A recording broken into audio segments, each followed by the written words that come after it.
Maurizio Franceschi, direttore Confesercenti Veneto. Quante volte mi sono sentito in colpa nell'augurare un buon weekend alla cassiera o alla negoziante appunto durante il weekend? Penso di essere però una mosca bianca. Com'è la situazione? Un flop?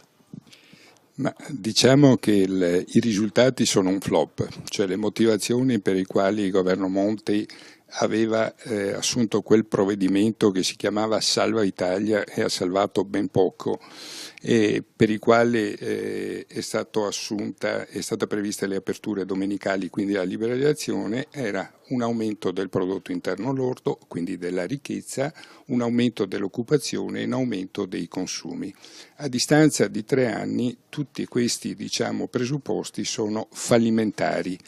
Il prodotto interno lordo è col segno meno, l'occupazione anche nel settore del commercio è col segno meno, i consumi sono drammaticamente diminuiti, tanto che siamo in una fase di deflazione.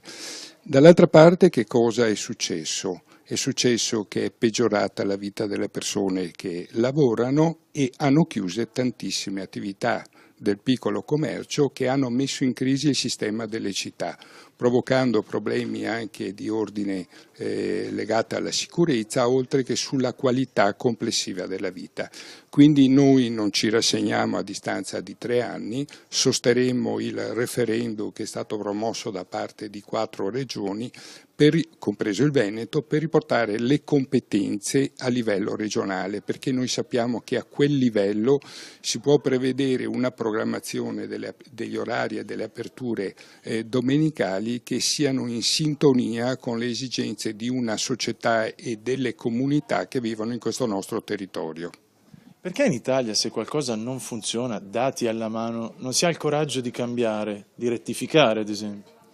Perché penso ci sia una classe politica che è poco capace di comprendere i fenomeni di questo nostro paese e di questa nostra società, e dall'altra parte, per quanto riguarda il commercio, le aperture domenicali e gli insediamenti della grande distribuzione, ritengo che la lobby della grande distribuzione sia molto forte e dall'altra parte ci sia una politica molto sensibile a questa lobby.